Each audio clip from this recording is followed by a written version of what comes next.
I honestly turned my head and looked to the back as I draw my bow because I'm afraid that it's going to snap. It's that cold. And I draw this thing back, and wow, it didn't blow up. I'm good. Deer steps out. He's like 22 yards. I shoot this deer, and literally as this deer is running, you can watch the blood freezing. Really? He runs it's like freezing as it hits the snow. It's that cold. And this deer runs probably 35, 40 yards, stops, falls over dead. Skinning this thing, and all of a sudden he goes, well, what is that? I said, what do you mean? He goes, feel this. And so I put my hand up inside the cavity of that deer again behind the shoulder, and there's this huge mass in there. Just like a big tumor almost. He's like, well, we got to find out what this is. And I said, yeah. So we cut this thing open, and after we get the cape off stuff, so we're hacking away, and we cut this big mass out of there, cut it open, and here's my daughter's broadhead with 2.5 inches of her arrow inside this deer. Big Buck Registry's Deer Hunting Podcast, powered by Advanced Takedown Tree Stands, episode number 214. Art Helin. 365 food sources, deep water pools, and the Deer Sanctuary. Please support our sponsors as they make this show possible. Today's show is sponsored by Advanced Takedown Tree Stands, the Horny Buck Seed Company, Covert Scouting Cameras, and Morse's Sporting Goods.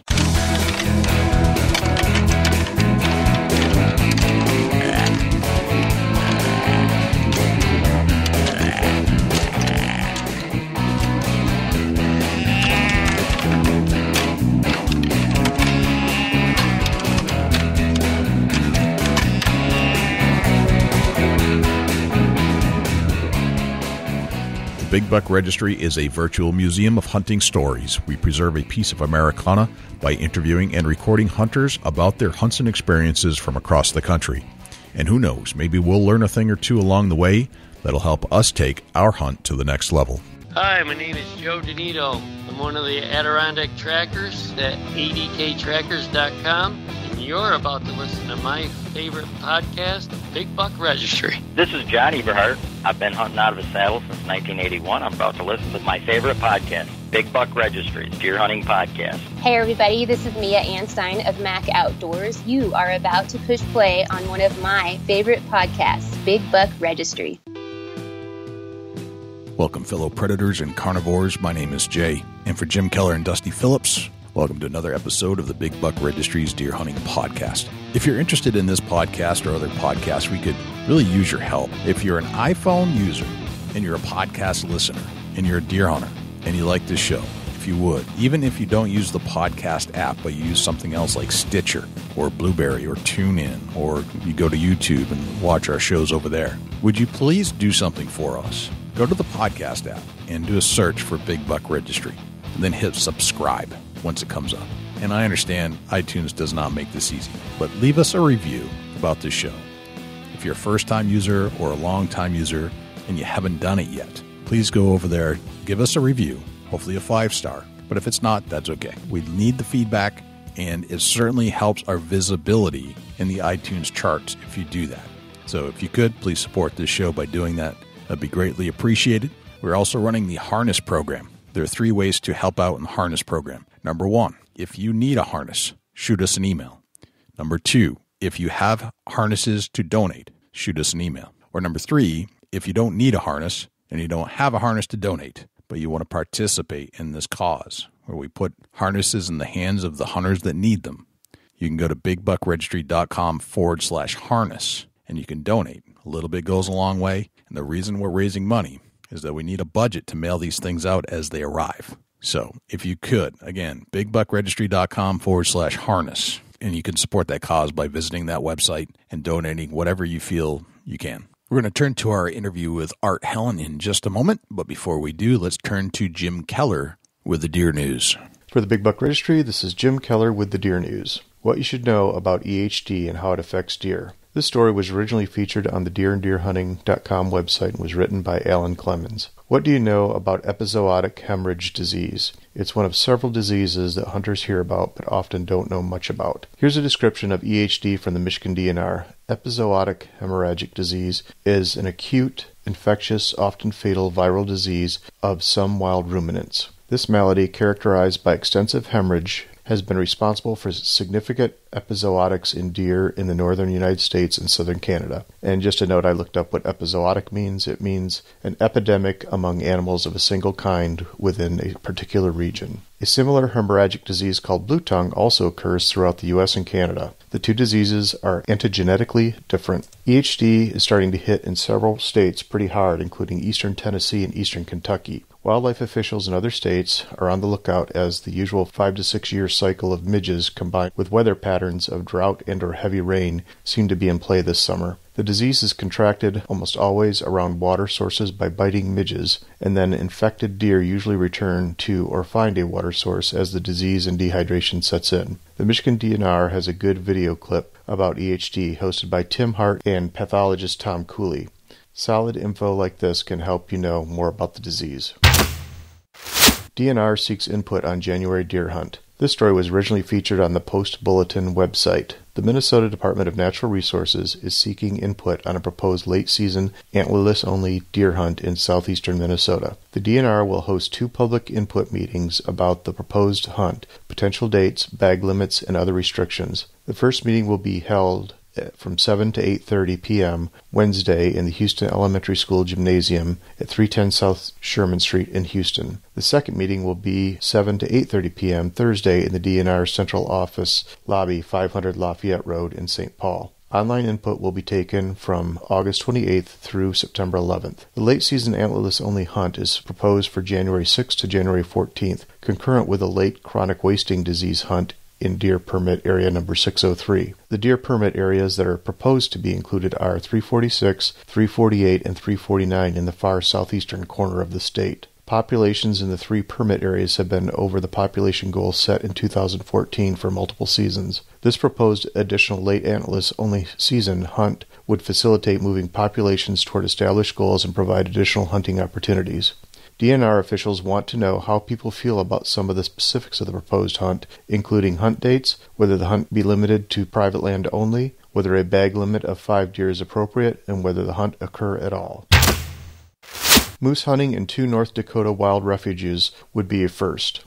This story was originally featured on the Outdoor News website. Federal officials are proposing allowing moose hunting for the first time in the Des Lacs and Upper Souris wildlife refuges in northern North Dakota. The proposal also calls for the Upper Souris Refuge to have turkey hunting for the first time. The 2 refuges already are open to upland game and big game hunting, and Upper Souris is also open to fishing. The proposed expansion of outdoor opportunities is through an effort by Interior Secretary Ryan Zinke and the U.S. Fish and Wildlife Service to increase access to hunting and fishing on public lands and waters across the country. The public has about a month to comment on the proposal.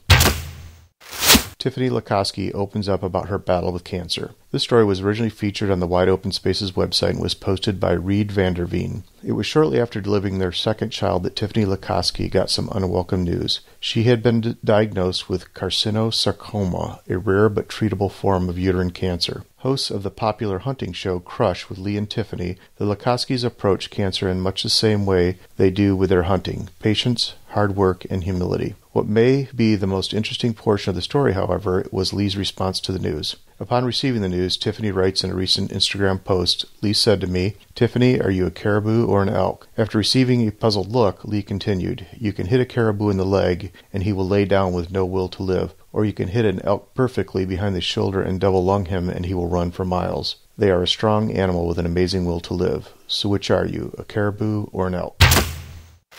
That concludes this week's edition of the Big Buck Registry's Deer News. For links to the stories featured this week, please check our show notes at www.bigbuckregistry.com. If you have any ideas for future topics or have any questions about any of these topics, please email me at jim@bigbuckregistry.com. For the Big Buck Registry, this is Jim Keller with the Deer News. This week's guest is Art Helin. Art Helin spends a lot of time in the deer woods. He is a student.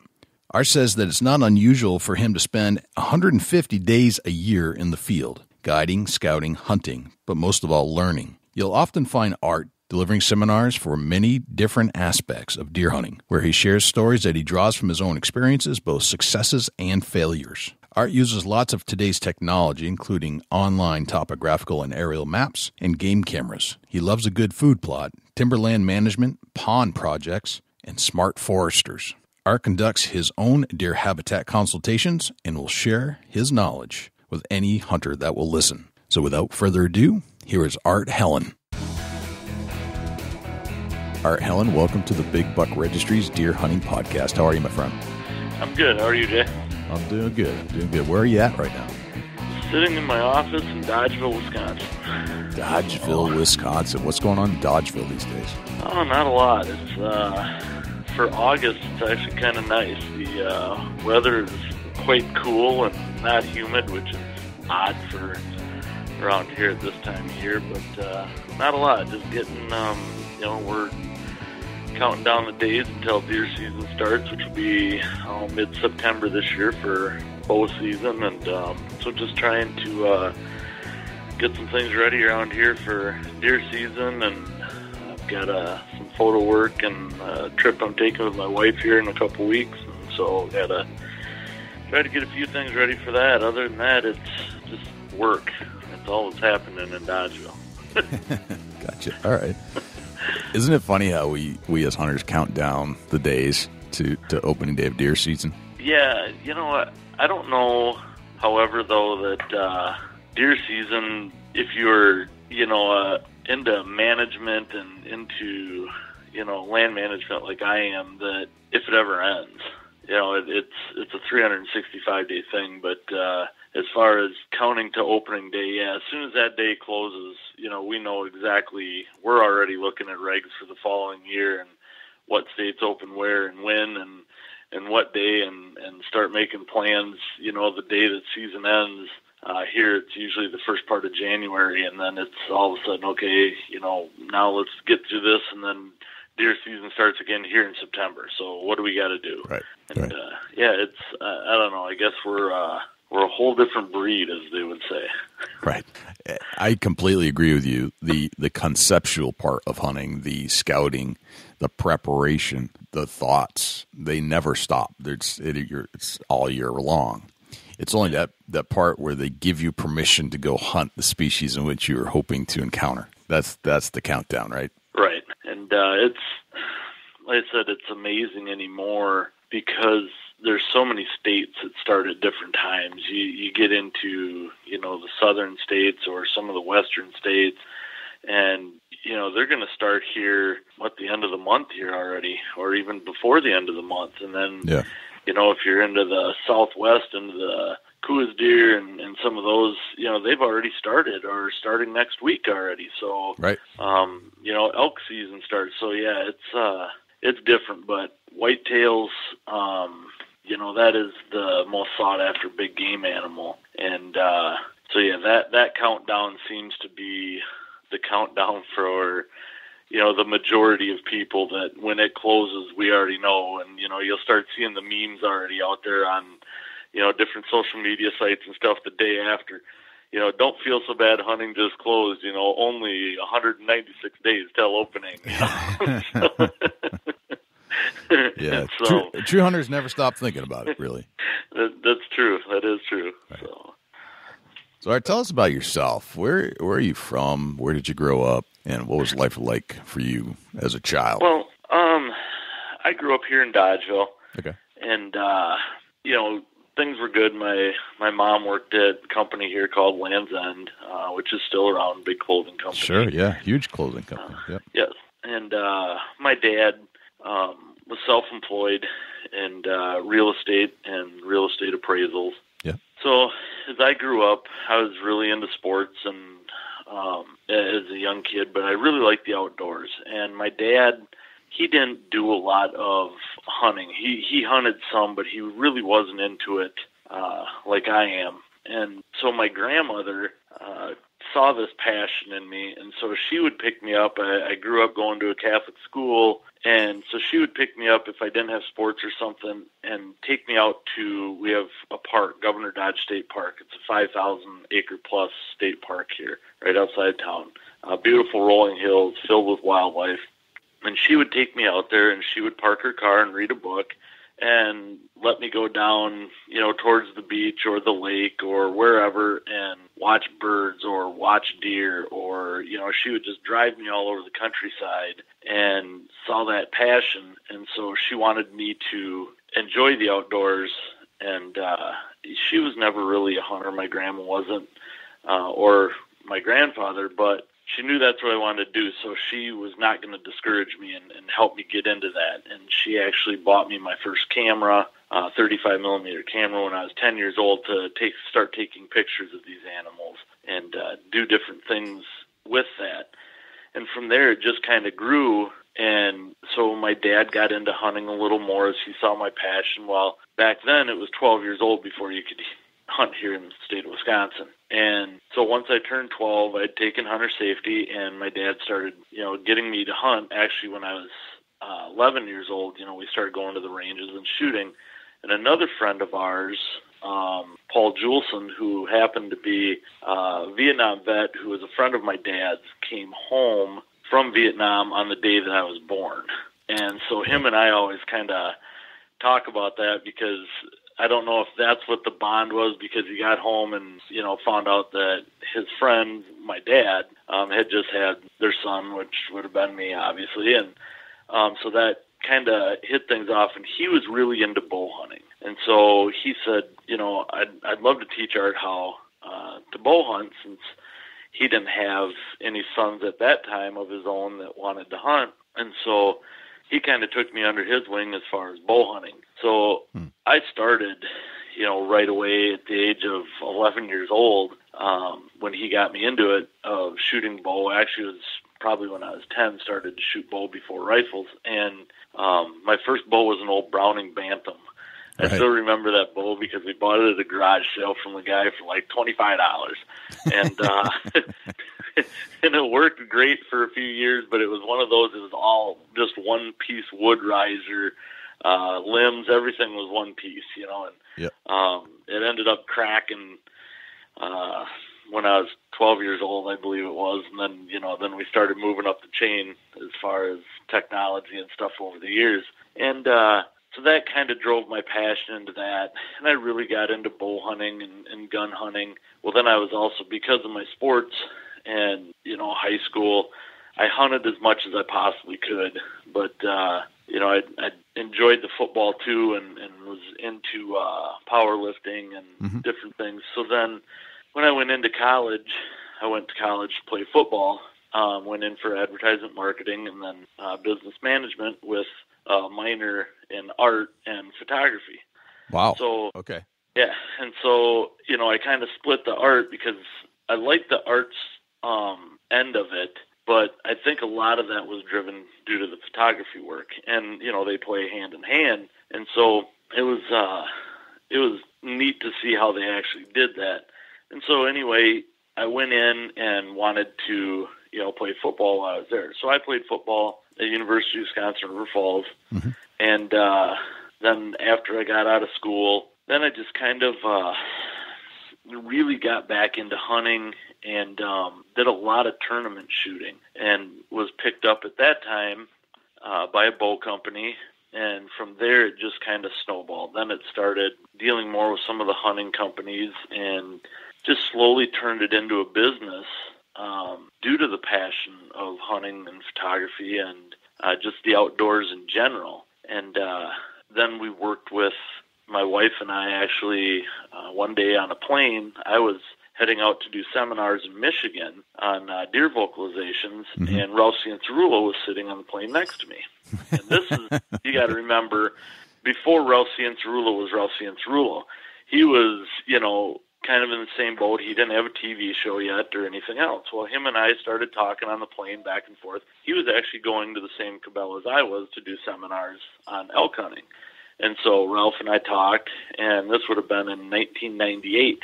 And then in the end of 98, beginning of 99, my wife and I started filming with them for their, at the time, VHS series. It didn't even have a DVD Right, series. right, back in the day of the tape. Yeah. And so we started filming with them, and then in 2000 they started their TV show, and we were with them for approximately 9-10 years overall, and things just kind of led us apart. He had certain sponsors that he had, obviously, as the host of the show, and him and Vicky, it was their show, and they're incredible, super people. They had their things to do, and I had my things to do for my sponsors. And so we just kind of parted ways on good terms. We're still very good friends. Mm-hmm. And so I kind of went my way and just kept developing my end of, the hunting industry per se, which has a lot of different entities in it, which is my, then developed into my Art Helin Outdoors LLC is what Gotcha. ultimately became. Gotcha. Fascinating story. So just a random plane ride. Yep. Just, and, I was in the industry before that, but would I be where I am today without the extra exposure that show had given me, or that, being part of that would have been, I don't know. You're put in places for reasons, and was that the reason? Right. I'm not sure. I really can't explain that, but I was, like I said, I'd been in the industry since 1993, so 5 or 6 years, prior. But that just kind of helped keep things rolling and keep the momentum going forward as far as things Gotcha. went. So, Gotcha. And so after that, now, like I said, we've really snowballed, my wife and I, into different things. Under that umbrella, we have a lot of different things. As they say, jack of all trades and master of none. That's kind of where I'm at underneath that, because Right. I kind of get that question all the time. So what exactly is, Art Helin Outdoors? What exactly do you do? And so I have to explain that a lot, which is a little different, because it's different than what a lot of people within the industry do. They've either got one thing that they do as far as the filming, or as far, for the TV shows, or they're a cameraman, or they have a habitat thing, or there's just one thing. Myself, I've always learned, and I guess I learned this a long time ago, is to diversify. And Right. so I've kind of diversified a lot of different things to hopefully help more people out. I like to educate. That's what I like to do. I'm as a business manager, I'd really like to educate people, and when they come back to me and say, hey, I did this, I learned at one of your seminars, it worked, I shot the best deer I've ever shot, or this happened, I was successful with this, that to me is priceless. Right. Very cool. Do you remember the first gun you ever shot as a kid? The first gun? Yeah. Would have been a little bolt-action 22. 22 is the most common answer. It's Yeah. other than BB gun, but then we don't count that. Well, we do, but we don't. Very cool. So yeah, it would have been my grandfather's, and I actually still have that gun, and I've kept that. And then the second gun that I ever shot was my grandpa had a 16 gauge pump. Yep. And I still have that gun. And then here's a really interesting one for you. So the first deer rifle I ever used was a 32 Special, Winchester Special, lever action. Really? Okay? Yes. Now, the story behind this gun, my grandfather used to own a Ford Mercury dealership in Dodgeville here. Yep. And one day in the late 60s, it would have been, a gentleman came walking into the shop with a backpack on and this 32 Special tied to it. He came in and he started talking to my grandfather. This is a story my grandfather had told me now. Sure. And said that, this gentleman started talking to me, and he said, I want to test drive that car out there. My grandfather's like, well, which one? And he says, well, the old one down there at the end of the lot. And my grandpa's like, well, he said, that car is just, is a piece of junk, $100 car, which was even inexpensive at that time. And he says that, it about ran. That was about all it really did. And he says, but I don't know you. I don't know where you come from, anything else. He says, I just need a car to get from here to there. It looks like an inexpensive car. I'll tell you what, I will leave this gun here, he says, as collateral for me taking that car, to go out and test drive that car. Right. Grandpa says, all right, have at it. He said, he says, as soon as he jumped in that car, he said, in the way I saw him organizing things, he says, I knew I was never going to see that car again. He says, he took off with that car. He says, I never saw it again. He said, and that's where this rifle came from. That's a good story. And I still have that rifle. And we actually still use that. And actually next year my wife wants to go out mountain lion hunting, and that is the rifle that she will use on that hunt. Wow. What a cool story. That's nuts. I wonder whatever happened to the car. I have no idea. The guy probably got it as far as he could go until it broke down, and then took off from there. Grandpa said I never called it in or anything else because I knew I was never getting it back. Right. And he said the rifle, he says I actually needed a rifle, and the rifle was probably worth more than that car was. So he says I didn't really care. He made out okay. Yeah, he knew he was on the upper end on that one. That's funny. Yeah. He did. So it was kind of neat, So yeah, that would have been the first gun as far as deer rifle or larger caliber gun that I'd ever shot. Gotcha.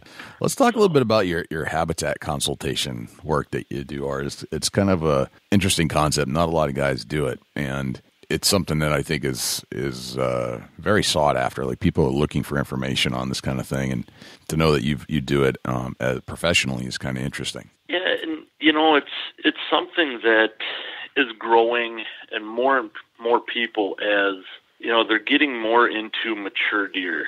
I do a lot of seminars all over the country on deer vocalizations, habitat management, mature deer, getting deer to maturity, age versus antlers, because there's a lot of things that now people are looking at saying, well, that 150-inch deer is only a 3-year-old deer.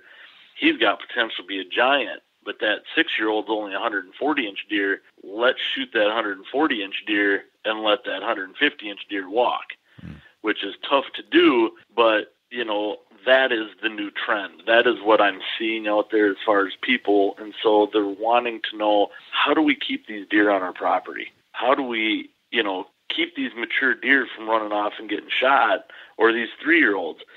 And, the answer is, I don't care how big a piece of property you have, you've always got a few deer that are going to leave.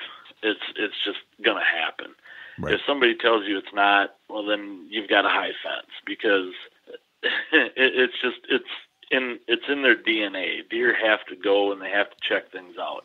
Right. However, as deer get older, their home ranges start getting smaller. And if you give them, I truly believe, and I've seen it, that if you give them the best food, water, cover, and sanctuaries, you can do a lot, even with just, a small piece of land, on a 40-acre piece, on a 20-acre piece, up to, a 2,000-acre piece. And how it all started, my dad and I, 20-some years ago, bought a 40-acre piece of property. And we really wanted to get into deer management. Yeah. One of my neighbors did too. And so as I'm looking at this, I'm like, we just can't keep the deer here. And it was too open. Things just weren't happening. So I started talking to some foresters, because we enrolled it into a managed forest law program. So I started talking to local foresters, and what do you do? How do you do this? And so then I started taking some classes on this forestry and sitting through and talking to you. So then I'd walk this and like, all right, so, I'm reading this on, how to stump cut. I'm reading this on how to hinge cut. I'm reading this on, what trees that, box elders, things that we just need to kill and get out of here after we cut them. And so all of a sudden things started progressing, and I started talking to these guys. Said, all right, let's go out and look at my piece. What can we do out here to do this? Well, once I got the foresters out there, we started looking. I'm like, well, I read this about hinge cutting. You say that to a forester, and they about come unglued. Why is that? Absolutely. They just hate any type of hinge cutting. That's interesting because it's such a technique that deer hunters love, and I had no idea foresters were against that. Yeah, and it is, and does it work? Yes, it works, but, I'm not huge on hinge cutting either, just because of what I've learned through all the foresters, and I've learned that there's other techniques that you can do that are just as effective, if not more effective, on certain areas.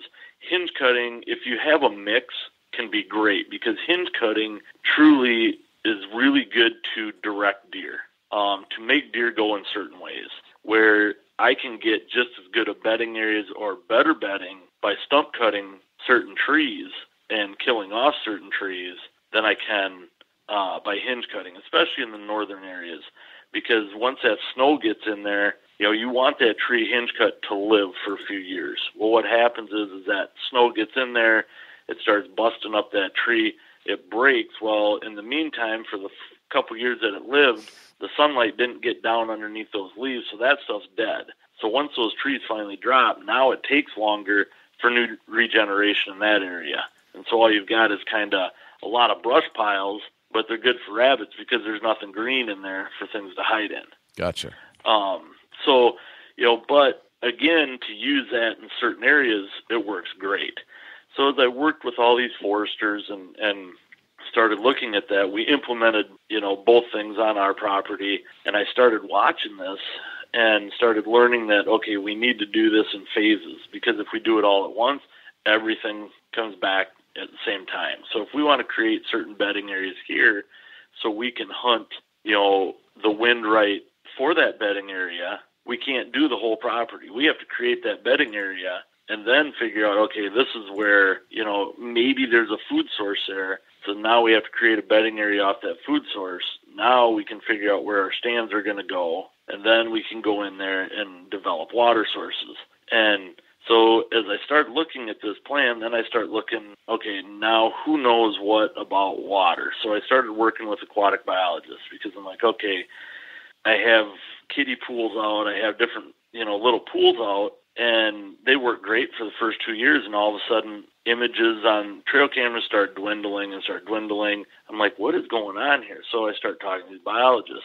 So we started running some water tests and different things and finding out that because they're so shallow and if you don't do certain things, they fill up and they get a lot of bacteria in them. Okay. So once they get all this bacteria, then the deer just don't come to them as often. So you have to either, they get frail. Up here, they'll break, different things. So I said, all right, so then what do we do? How do you overcome this? Well, then they found out that, okay, you either can use bentonite or there's certain new within the last 10, 12 years, they've come out with new pond liners that deer and elk don't poke through.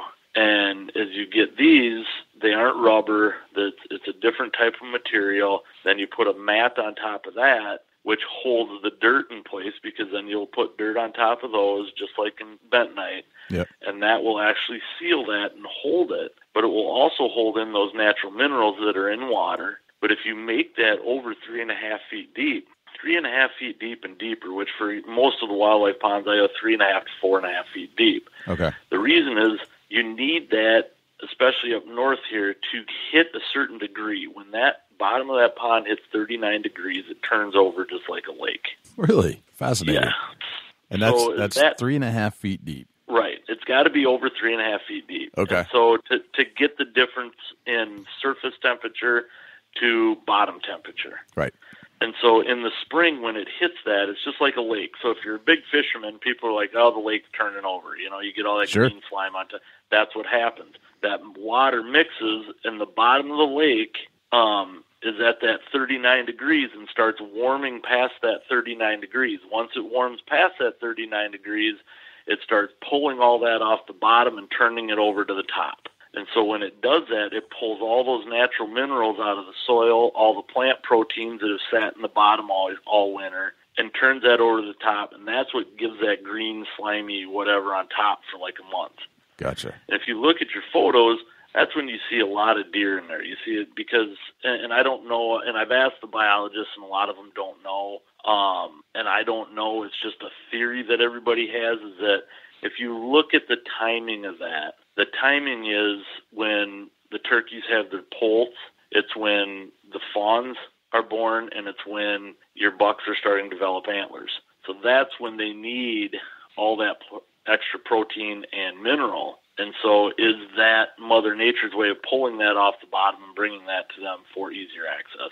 I don't know. It's just a theory that people have come up with. And, so once that happens, it brings that up there, and so you're giving them better water. And as the rains and stuff come in, it actually cleans that out, makes the water better. Because it stays deep enough, it stays cool enough that you're not going to get that bacteria and stuff growing in there, like you will in your shallow ponds. So I worked with them and figured out, okay, how do you do this? Where do you build them? Then, of course, we found out, if you've got ridges on your property, try to get them as high on your ridges, just off the top so that rainwater fills them up. Because in most states, damming a creek, opening up a spring, anything like that is illegal without DNR permits. Right. That makes sense. However, pretty much every state that I've ever worked in, as long as you are just collecting rainwater, it's legal. Okay. So, you're not going to go in and dam these other areas up. The other thing is you bring these higher on the hills. Again, you can place those, say, okay, here's my food, here's my bedding, now here's my water. I'm giving them everything there as a one-stop shop. Now I can place my tree stands for the winds. Right. So now it's easier to hunt, it's easier to access getting to these places than it would be, say, down in a creek. Plus, your wind is going to be more steady on the tops of those hills. If you do down in a bottom, usually there's a lot of wind swirl, creeks, ponds down in bottoms. Yes, they fill up faster, but they're a lot more difficult to hunt and be successful over. So, that was part 2 into the land management that I learned, is bringing that in. So after that, then I'm like, okay, now what do we have to do? Because we're definitely keeping more deer here because we've got some of the best bedding we have with all the TSI work, which is timber stand improvement. Yep. So now we've got great improvement on that. However, what about food? So the mentality that I've learned over the years that people have is we think too much like normal farmers, like crop farmers. And here, we come from areas, Iowa, Wisconsin, Illinois, Ohio, Kansas. You get here in the Midwest and it's all about cornfields and bean fields and, the different ag sources. Well, what happens is if we think like that and you look at the timeline, so you've got alfalfa, which is great. That starts right away in the spring. However, you go in there and it dies off or becomes, dormant in the fall. Right. Your beans, your corn, the leaves start drying up and falling off your beans usually about the first week or 2 weeks in September, so just prior to bow season opener. Your corn, all the silk, everything dries up.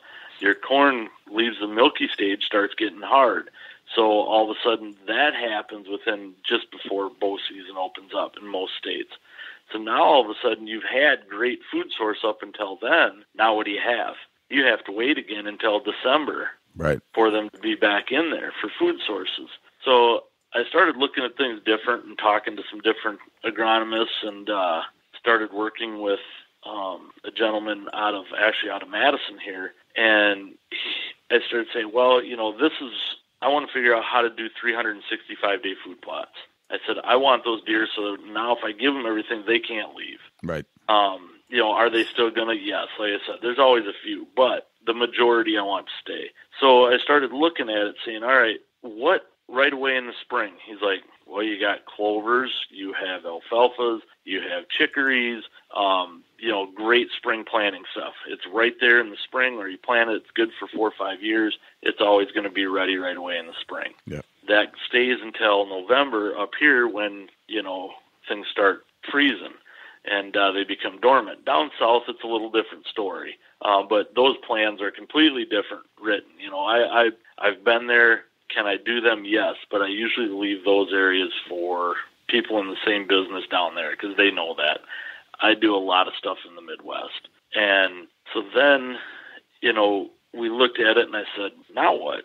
I said, well, what about beans? Because they like beans and they like leaves. So all right, well, let's figure out, we'll put beans, but let's figure out how to plant them so I can come back in August or July, the end of July, first part of August in these areas, and overseed that or replant on top of all the beans or even in the corn and put in my early fall and winter food sources. Gotcha. So now all of a sudden I'm planting in between everything, and now I've got brassicas and turnips and radishes and all these different winter wheats all through the middle of this. So now all of a sudden as the leaves start falling off your beans or the corn starts to get hard, now you have all this lush green that's up in between everything. So now they don't have to, now they've got all the clovers, now they've got all the brassicas, now they've got all the late fall stuff, and now in the winter they'll have all those bulbs, plus they have what's left over for beans and corn. Hopefully there's enough there that will get them right up until spring. Then all of a sudden as the thaw starts, all your clovers and alfalfas, chicories, they all start turning green, coming back right away. Now you have that 365-day food source. Gotcha. Okay. So now all of a sudden I'm like, all right, so now we're starting to figure out this food, but I've still got these mature deer. So I've got a lot of deer running around, but my mature deer are still there only to a certain time, and then they leave. And I'm like, what is going on? So as I start watching these and documenting and figuring things out, I'm like, all right, if I put pressure on these old deer, 1, 2, and 3-year-old deer, they don't care. 4, 5, 6-year-old deer, I pressure them, they're gone. Okay. And all right, as they take off, they may only go 40 acres away, or they aren't going to go 20 miles. You know, they may go a little ways, but that might be because that next door neighbor only rifle hunts and he has no pressure on his property. He's that same neighbor that all of a sudden you walk in there opening day rifle season, he shows up and goes, hey, you ever seen this deer before? I've never seen him. First time I walked in my woods and there he was and I shot him. And you're like, ugh. You know, it's because you were pressuring it. So then all of a sudden say, okay, where do I develop areas of sanctuary that I can stay out of? Once I get these done, after, and I always say mid-July to the end of July, you're done.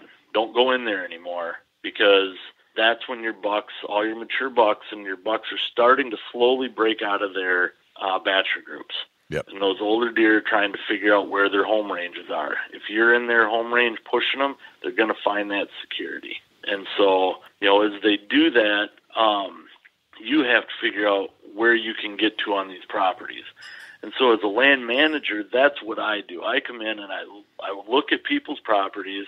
I walk through that property with the owner, and then I get back and I start looking at wind directions. I start looking at different elevations on those properties, how things lay, and then say, okay, now here's the plan we're going to develop. This is where we're going to do bedding. This is where we're going to do food. This is where we're going to do water. This is where your sanctuaries are going to be. And this is how you're going to access these stands on these winds.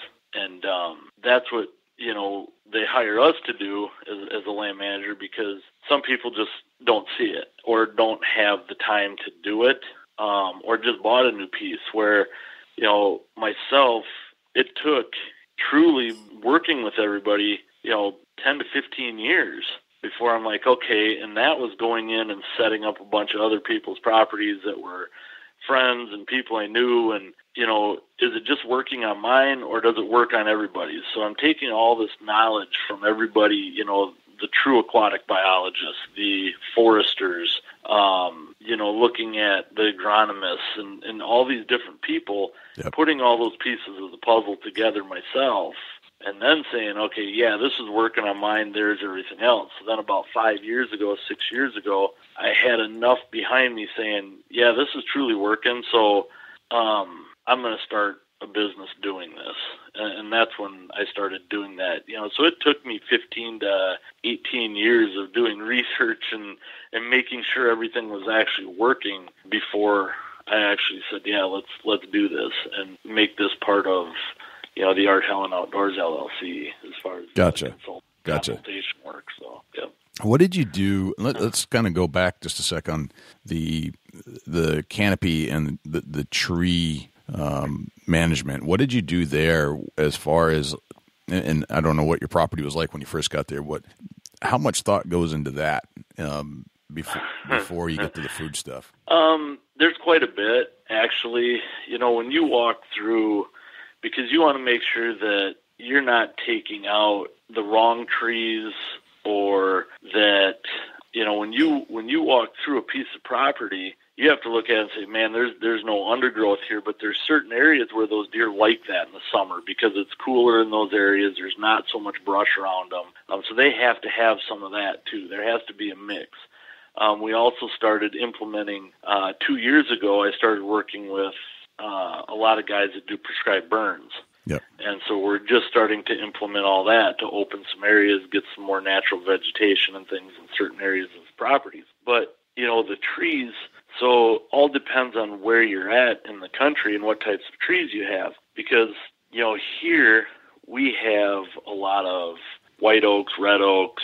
We have a lot of elm trees, box elders, walnut trees, hickory trees, shagbark hickory, black oak. So we have a big variety, a mix of different trees. So, box elders, elm trees, they're not, I don't want to say, they're a weed tree, as we call them. Right. And as far as I'm concerned, walnut tree is really a weed tree too. However, a walnut is, a desired tree for the logging industry for money-wise. So that is why I think that you see a lot of walnut trees still around, because if you get big walnut areas, that acid that comes out of those walnuts, it's really hard to grow anything underneath those, even years after you remove those trees. Oh, no kidding. Okay. Interesting. Yeah. And so as you walk through, you look through it and you say, okay, this area is really good young oak regeneration. And here we love to have a lot of oaks. So it's really good oak regeneration. However, right next to it, there might be a whole bunch of elm trees.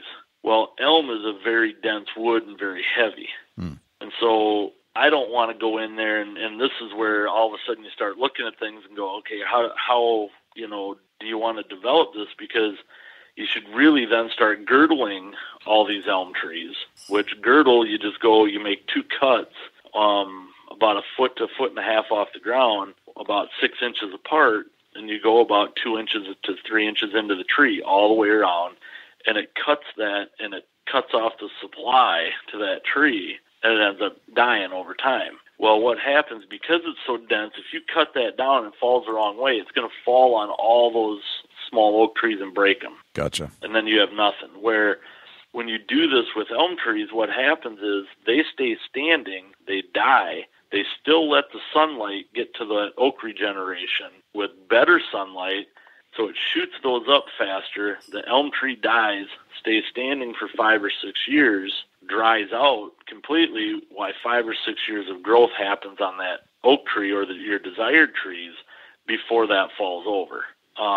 So that way it doesn't hurt those trees as much for your desired trees. So there's a lot of thought process that goes into it and where you're going to do it.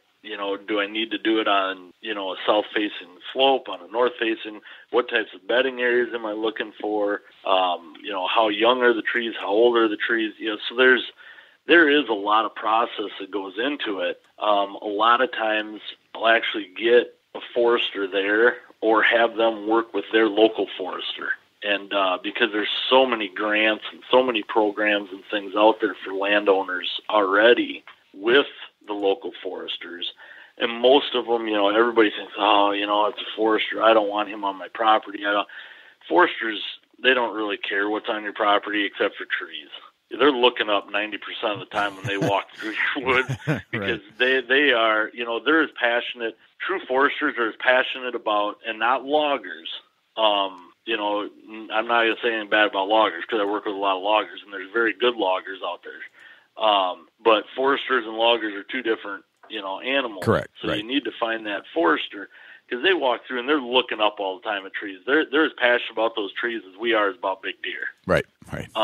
And so you talk to them and say, hey, this is what I want to do to my property. I want to create, some timber stand improvement for, better habitat for birds, for deer, for turkeys, for wildlife in general. They'll be like, okay, this is what we have to do. If you say, hey, I really want the best money trees I can get for down the road for logging, they'll say, okay, this is what we need to do. Right. and they're great that way. And they're definitely the best way, especially, you get into different states because they know what their desired stuff is more than here. And so a lot of times I'll go out, draw up an entire plan, and if they want me to do some of that, it's great. But usually when I draw up a plan, I say, all right, this is where your bedding's going to be. So these are the areas that you need to get your forester in and concentrate on. These areas here where you're going to do your ponds.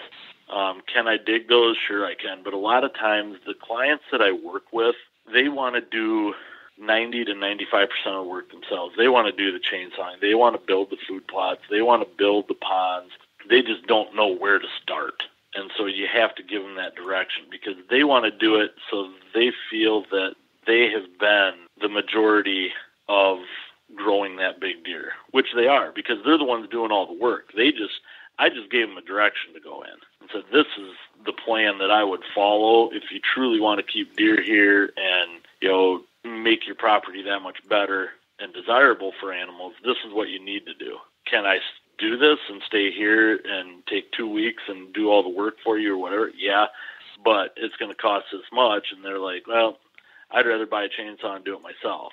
Right. And, okay, great, because that's what I'm hoping to hear. Right. And not that I don't want to do the work. I have no problems doing the work, but I want that because it's the way I learn too. And the more work that they do themselves and follow that plan, the better they'll get at what they need to do. They'll become better hunters too, because then they'll be able to visualize, okay, now I know why I'm doing this.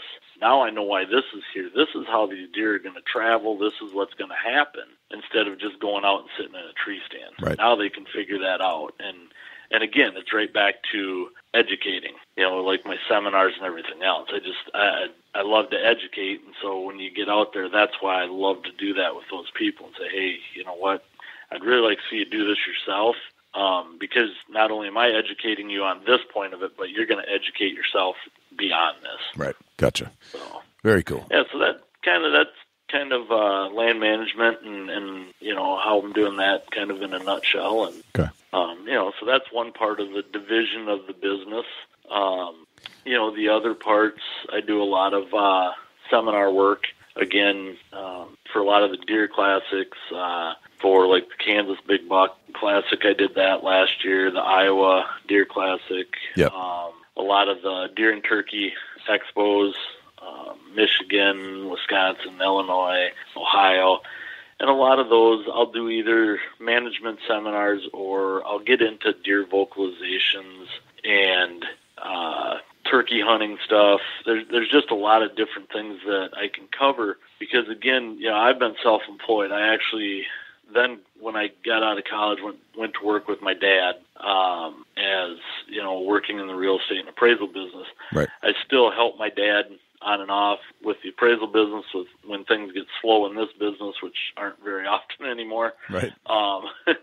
Because truly with the land management, in this area, well, in most areas, usually from January 1 through the first week of April is the best time and when I usually book the most to go look at properties, because right now there's so many leaves, so many things you can't see. And so it's not justified for me. Some people will do it, but for me, I don't think I'm doing them just by showing up and saying, I really can't see everything that I need to see, but this is where I think I would do this, where, you go in December, January, different things like, January, February, March, now you can see everything. There's no leaves on the trees. The underbrush is pretty much knocked down because of snow. I can see all the little nooks and crannies and where ponds should go and food and the different types of trees. You're not going to miss much. Where now you're going to miss a lot of stuff out there. Gotcha. So now that you've got your water source sorted out, you've got your canopy and tree plan in place, you've got your food source developed for various food plots and things like that, and you've given them sanctuary. Where does the hunter fit in? How does the hunter hunt the whitetail from there? How do you go about it? Well, and now, that's like myself. I'm fortunate again because, as I was stating, helping my dad in his business and stuff. So I get to hunt every day of the year, no matter what. Even if I shoot something, I'm still out there. Why? Because I want to learn. I want to know what that deer is doing in all weathers, rain, snow, winds. What is that deer doing so I can educate those people? So it brings that hunter in where he needs to learn. Now he's going to understand those deer because hopefully they're there more often, which they should be if he's done it right. So now early season, there's different early season tactics. I want to hunt, my food sources early in the year. The deer are concentrating on that, and as things start to progress through into that first part of October, their food sources change a little bit, maybe to those acorn flats. So you're going to look at that. Now, all of a sudden, because you have this developed, you should know where bedding areas are, where your food source. So now you can start figuring out where all your pinch points are and where your funnels are. So now that's where you want to move to once you get into that late October. Move off those food sources. Too many people keep concentrating on your food sources because they see so many does and all that buck will show up here. And they will. If you want to hunt those right away in the morning or late in the afternoon, that's great. But the problem is a lot of times you're going to end up blowing deer off of those areas. Right.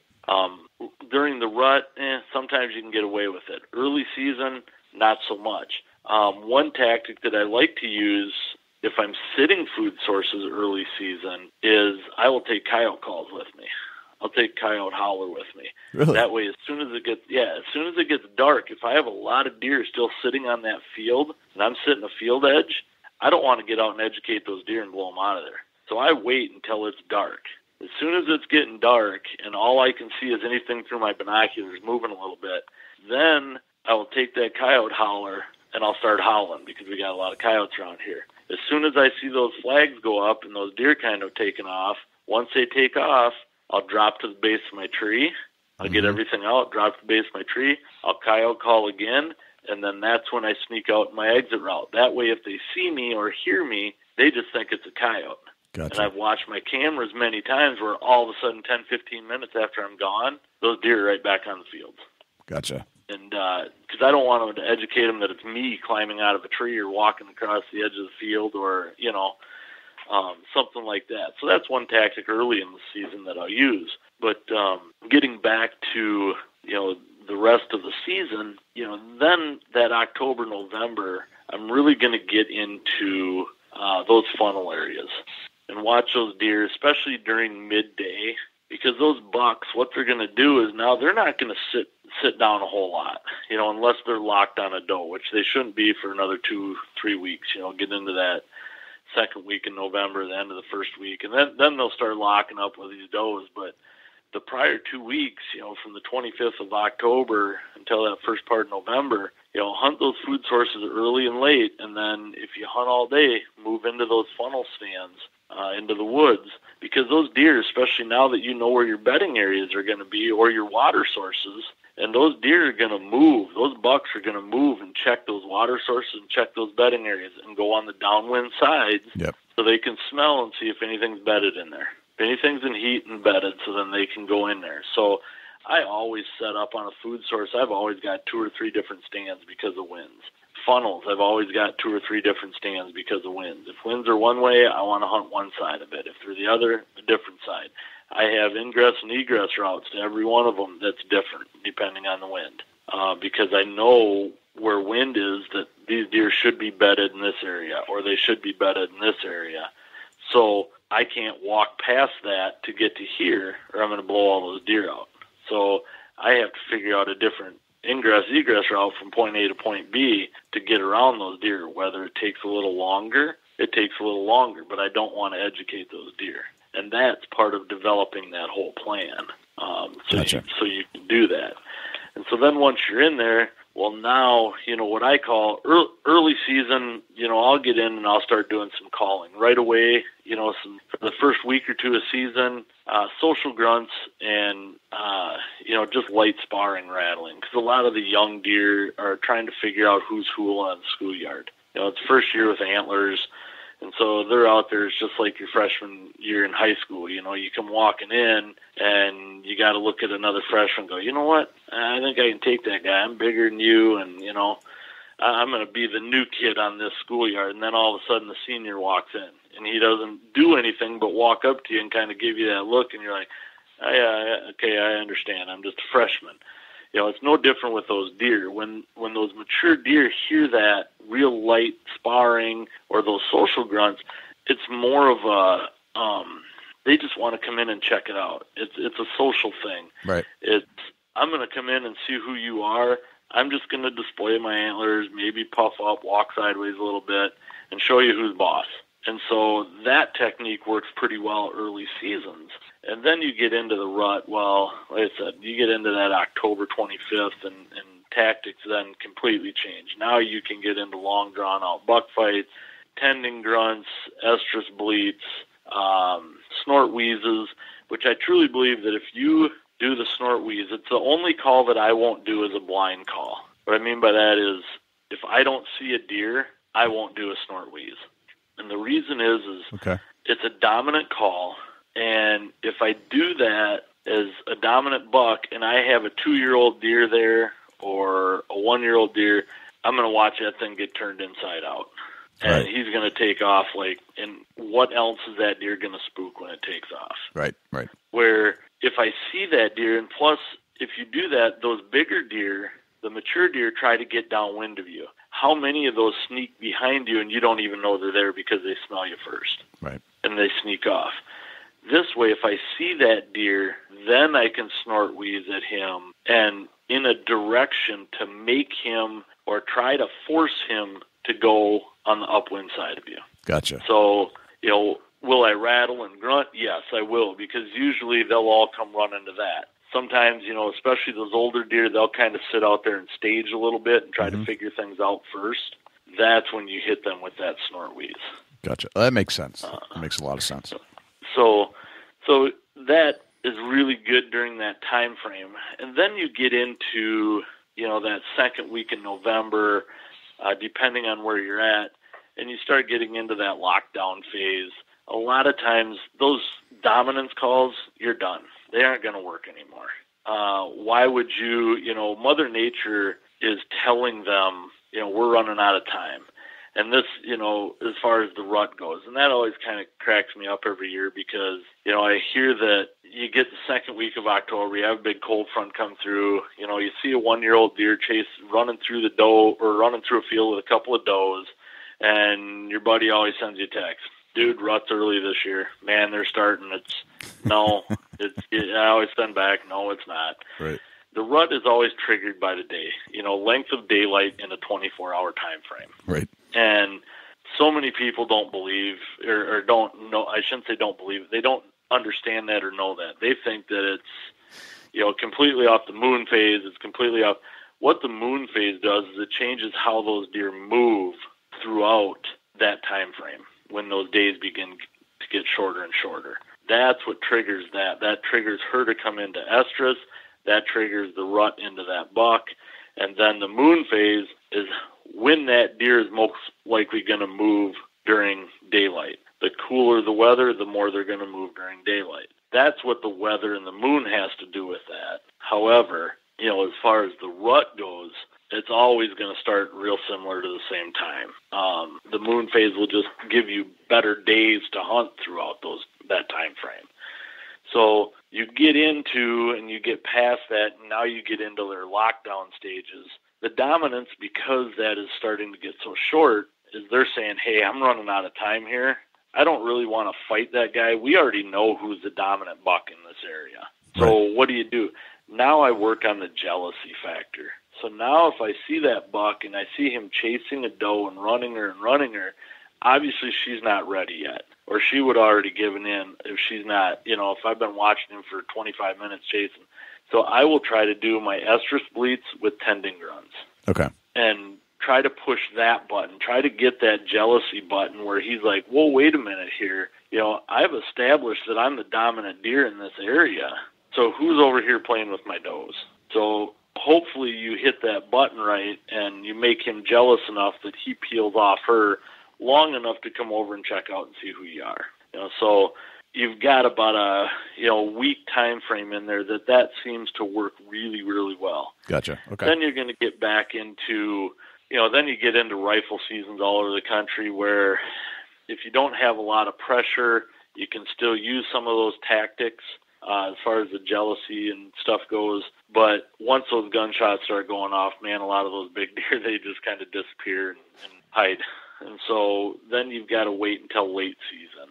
Once I get into late season, then I go way back to the beginning of the year, because now it's all about social again. Who's the new bucks that got pushed into this area? Which deer made it through the year? And they're all about food. So you hunt food sources, especially when it's super cold. I'll move to those food sources.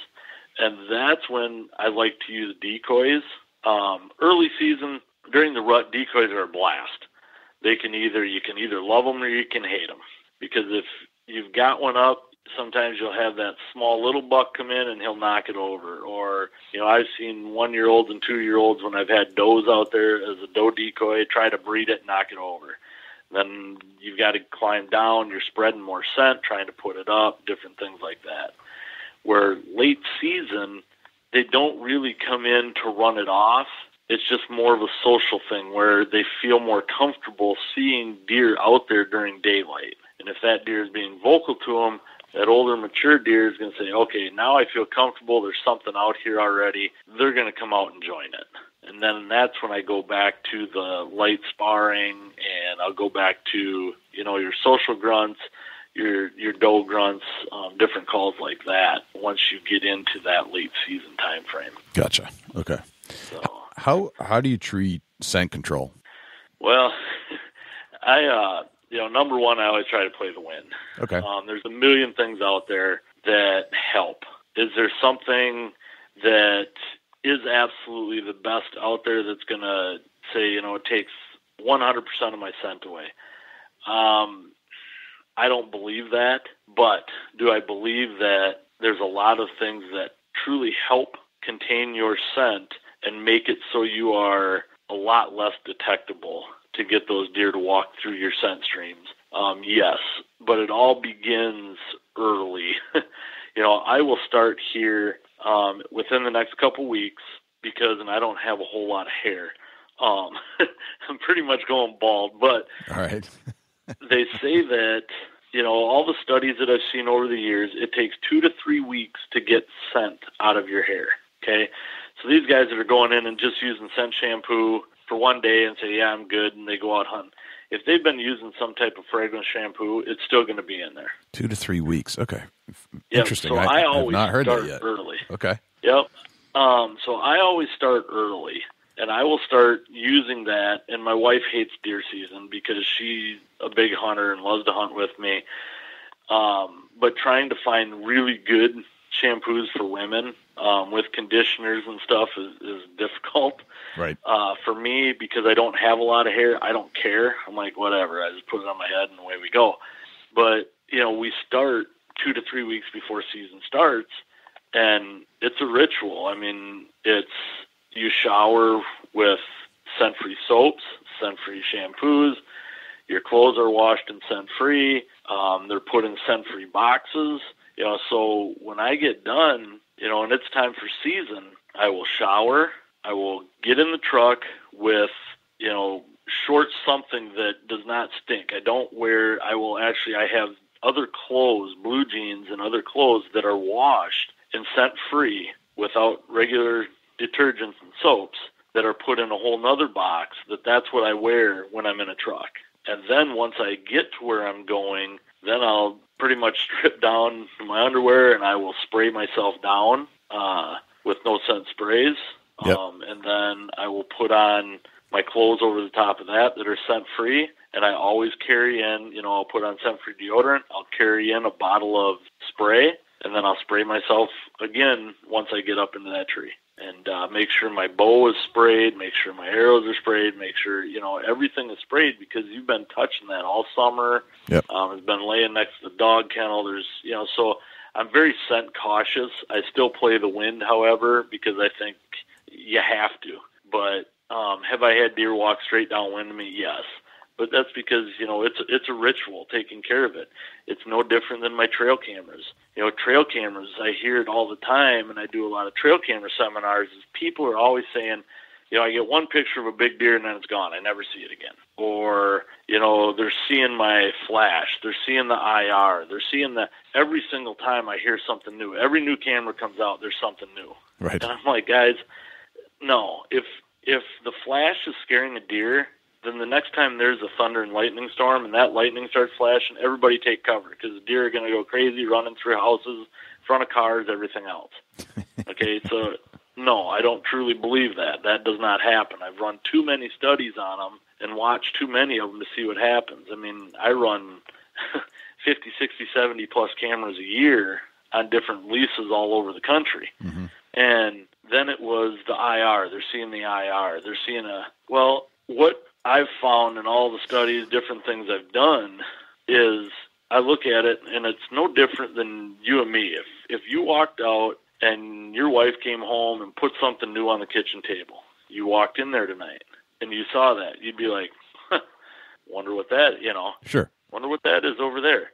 That deer, those deer trails, those woods, he knows that like the back of his hand. Those does know it, those bucks know it, because that's where they live. That's their kitchen. That's their living room, okay, their bedroom, whatever you want to call it, and they're in there. So all of a sudden, you walk in on their trail and you put a camera at eye level right in front of them. They're going to notice that. Of course. Absolutely. Well, as soon as they start looking at it, if that thing flashes in their face or it clicks or an IR or they see anything, if it has any type of scent associated with it, that's a non-normal scent, they're going to freak out over it.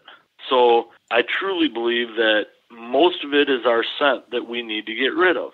So when you first buy a trail camera, you take it out of the package, it stinks. Okay? Sure it does. It smells like factory. They're horrible. Right. So I will take that, and I will take the straps, and I put them outside in my yard, and I will hose them down, and I will wash them with scent-free soap, and then I will let them sit out there for a week, on and off, through rain, through whatever, and just let them air dry, get wet. And then when that's done, I put them in a scent-free box again. I will take them out. When I put those up, I will wear my gloves, latex gloves or non-latex vinyl gloves, put that camera up, and then I will take field wipes, and I will wipe that camera down as soon as it's up. Gotcha. Get rid of all that scent, and then it's the same when I go check them. I always try to put those cameras in areas that I can easily access without putting a lot of my scent out there. I get to that camera, I always take 2 cards, and I'll write on there, cam number 1. And then that way when I get to that, I have 2 cards for it. I'll put a card in it, wipe the camera down, shut it, and I'm gone. I don't want to mess around with that camera. The less scent, the less invasive, the less intrusive, the better, and I'm gone. And I go to the next camera and do the same thing. And, so the quicker you can check those and the quicker you can get out of there, especially try to do it in the middle of the day, better you are. Gotcha. Okay. Very, very cool. And what other types of equipment are you using in your stand? You hangs out in your backpack, and what weapons are your weapons of choice? Well, this year I'm shooting the Carbon Defiant, white Carbon Defiant. I like that. I like a carbon bow, and the reason I do is because I like to do a lot of cold weather hunting late season. Okay. And carbon doesn't transfer that cold like an aluminum riser does.